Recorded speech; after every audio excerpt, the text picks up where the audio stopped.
Hello friends, சிஆர்பிஎஃப்ல தான் வந்து உங்களுக்கு ரெக்ரூட்மெண்ட் குடுத்துருக்காங்க. ஸோ இந்த வேலைக்கு வந்து கல்வி தகுதி வந்து குறைந்தபட்சம் நீங்க 10த் பாஸ் பண்ணா இந்த வேலைக்கு வந்து எலிஜிபிள். எக்ஸாம் இல்லாம தான் அந்த வேலைவாய்ப்பு வந்து உங்களுக்கு எடுக்குறாங்க. குரூப் சி லெவல்ல அந்த போஸ்டிங்ஸ் வந்திருக்கு. ஸோ மொத்தமா ஒரு 169 வேக்கன்சியோட குடுத்துருக்காங்க. சேலரின்னு பொறுத்தவரைக்கும் பார்த்தீங்கன்னா, 21,700லேருந்து 69,100 வரைக்கும் சேலரியுமே வந்து வரும். ஸோ இந்த வேலைக்கு வந்து பெண்களுக்கு வந்து ஃபீஸ் கிடையாது. அதே மாரி எஸ்சி, எஸ்டிக்குமே வந்து ஃபீஸ் வந்து கிடையாது. லாஸ்ட் டேட் வந்து பாருங்க 15த் பிப்ரவரிக்குள்ளார நீங்க ஆன்லைன்ல வந்து அப்ளை பண்ணிக்கோங்க. இப்ப இந்த வேலைக்கான நோட்டிஃபிகேஷன் டீட்டெயில்ஸ் நம்ம பார்க்கலாம். நீங்களும் நம்ம சேனல சப்ஸ்கிரைப் பண்ணலனா சப்ஸ்கிரைப் பண்ணிக்கோங்க. ஃபிரெண்ட்ஸ், இதுதான் வந்து பாருங்க உங்களுக்கு அஃபிஷியல் நோட்டிஃபிகேஷன்ஸ். உங்களுக்கு மினிஸ்ட்ரி ஆஃப் ஹோம் அஃபேர்ஸ்ல தான் வந்து பாருங்க இந்த ரெக்ரூட்மெண்ட் குடுத்துருக்காங்க. ஸோ இது வந்து பாருங்க சென்ட்ரல் ரிசர்வ் போலீஸ் ஃபோர்ஸ்ல தான் வந்து பாருங்க இந்த ரெக்ரூட்மெண்ட் வந்திருக்கு.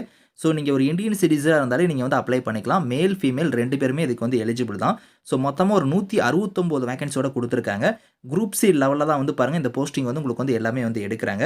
ஸோ ஆன்லைன் மோட்ல தான் இந்த வேலைக்கு நீங்க விண்ணப்பிக்கிற மாரி இருக்கும். ஸோ இங்கேயே வந்து டேட் குடுத்துருக்காங்க பாருங்க. 15த் பிப்ரவரி வரைக்கும் நீங்க வந்து ஆன்லைன்ல வந்து அப்ளை பண்ணிக்கலாம். லாஸ்ட் டேட் வந்து பார்த்தீங்கன்னா 15த் பிப்ரவரி தான் வந்து இதுக்கான லாஸ்ட் டேட். ஸோ இந்த வேலைக்கான சேலரிய பொறுத்தவரைக்கும் பார்த்தோன்னா, 21,700லேருந்து 69,100 வந்து உங்களுக்கான சேலரியா வந்து இருக்கும். இது இல்லாம உங்களுக்கு அலவன்ஸ்லாம் வந்து பாருங்க நெறைய வந்து வரும். உங்க கைக்கு வந்து பார்த்தோன்னா, ஃபர்ஸ்ட் மந்த்தே ஒரு 35,000 கிட்டக்க உங்களுக்கு சேலரியே வந்து இருக்கும். ஸோ ஏஜ் லிமிட்ட பொறுத்தவரைக்கும் மினிமம் வந்து பாருங்க 18 இருக்கணும். மேக்ஸிமம் வந்து 23 வரைக்கும் அப்ளை பண்ணிக்கலாம். இந்த ஏஜ் லிமிட் இல்லாம உங்களுக்கு ஏஜ்லேருந்து ரிலாக்சேஷனுமே இருக்கு. அது வந்து பாருங்க உங்களுக்கு கீழயே குடுத்துருக்காங்க பாருங்க.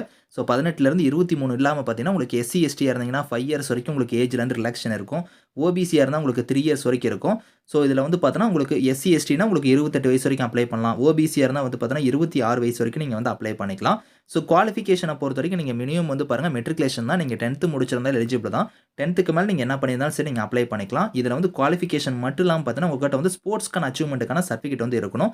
அது லிஸ்ட் ஆஃப் ஸ்போர்ட்ஸ்மே வந்து பாருங்க இங்க குடுத்துருக்காங்க பாருங்க. இந்த ஸ்போர்ட்ஸ்ல வந்து பார்த்தோன்னா, நீங்க வந்து சர்டிஃபிகேட் வந்து நீங்க வச்சிருக்கணும் அப்படிங்கிற மாரி குடுத்துருக்காங்க.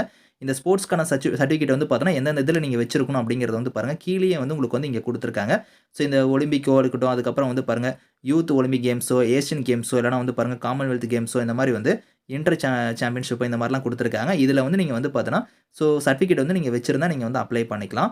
ஸோ அதே மாரி வந்து பாருங்க பிசிக்கல் ஸ்டாண்டர்ட்ஸ்மே வந்து கண்டிப்பா வந்து பார்ப்பாங்க. இதில வந்து பார்த்தோன்னா, உங்களுக்கு எழுத்துத் தேர்வு அந்த மாரி எதுவுமே கிடையாது. எக்ஸாம்லாம் கிடையாது. எப்படி வந்து செலக்ஷன் பண்ணுவாங்கன்னா, ஸோ உங்களுக்கு டாக்குமெண்ட் வெரிஃபிகேஷன் வந்து இருக்கும். அத ஃபாலோ பண்ணி வந்து பார்த்தோன்னா, ஸோ உங்களுக்கு பிசிக்கல் ஸ்டாண்டர்ட்ஸ்லாம் வந்து இருக்கும். அதுக்கப்புறம் மெடிக்கல் வந்து இருக்கும். இத வச்சு தான் வந்து ஷார்ட் லிஸ்ட்டே வந்து பண்ண போறாங்க. ஸோ இதுக்கு வந்து பாருங்க உங்களுக்கு பிசிக்கல் ஸ்டாண்டர்ட்ஸ பொறுத்தவரைக்கும், ஸோ மேலா இருந்தா ஹைட் எவ்வளோ இருக்கணும், ஃபீமேலா இருந்தா எவ்வளோ இருக்கணும், அந்த ஹைட்டுக்கு ஏத்த மாரி வெயிட் வந்து இருக்கணும். ஸோ அதுக்கப்புறம் மெடிக்கலுமே வந்து பாருங்க இங்க குடுத்துருக்காங்க. இதுபடி தான் உங்களுக்கு வந்து இதில ஃபாலோ பண்ணி உங்களுக்கு வந்து ஷார்ட் லிஸ்ட் பண்ணுவாங்க. ஹவ் டூ அப்ளைல வந்து பாருங்க இங்க லிங்க் குடுத்துருக்காங்க பார்த்தீங்களா, இந்த லிங்க்ல போய் நீங்க ஆன்லைன் மோட்ல வந்து நீங்க அப்ளை பண்ணிக்கலாம். ஸோ இந்த வேலைக்கு வந்து உங்களுக்கு அப்ளிகேஷன் ஃபீஸுமே வந்து பார்த்தோன்னா, இந்த இடத்துல சொல்லியிருக்காங்க. அதாவது பார்த்தோன்னா, ஃபீமேலுக்கு வந்து ஃபீஸ் கிடையாது. எஸ்சி, எஸ்டிக்குமே வந்து ஃபீஸ் கிடையாது. இவங்கள தவிர்த்து மீதி இருக்கிறவங்க மட்டும் ஒரு ரூ. 100 வந்து நீங்க ஃபீஸ் வந்து பே பண்ணணும். அந்த ஃபீஸ் வந்து நீங்க ஆன்லைன் மோட்லயே இதுக்கு வந்து நீங்க வந்து பே பண்ணிக்கலாம் அப்படிங்கிறத குடுத்துருக்காங்க. செலக்ஷன் ப்ராசஸ் வந்து பாருங்க இந்த இடத்துல சொல்லியிருக்காங்க பாருங்க. ஆல்ரெடி நான் சொன்னது தான் ரெக்ரூட்மெண்ட் ப்ராசஸ்ன்னு இங்க குடுத்துருக்காங்க பாருங்க. டாக்குமெண்டேஷன் இருக்கும். அதுக்கப்புறம் பிசிக்கல் ஸ்டாண்டர்ட் டெஸ்ட் வந்து இருக்கும். அதுக்கப்புறம் மெடிக்கல் வந்து இருக்கும் அப்படிங்கிறத குடுத்துருக்காங்க. இத ஃபாலோ பண்ணி தான் உங்களுக்கு வந்து ஷார்ட் லிஸ்ட் பண்ண போறாங்க. பெர்மனன்ட் கவர்ன்மென்ட் ஜாப் தான். இதுக்கான லிங்க்ஸ் எல்லாமே வந்து நான் கீழ குடுக்குறேன். ஸோ வில்லிங்கா இருக்கிறவங்க இதுக்கு நீங்க அப்ளை பண்ணிக்கோங்க. Thank you friends.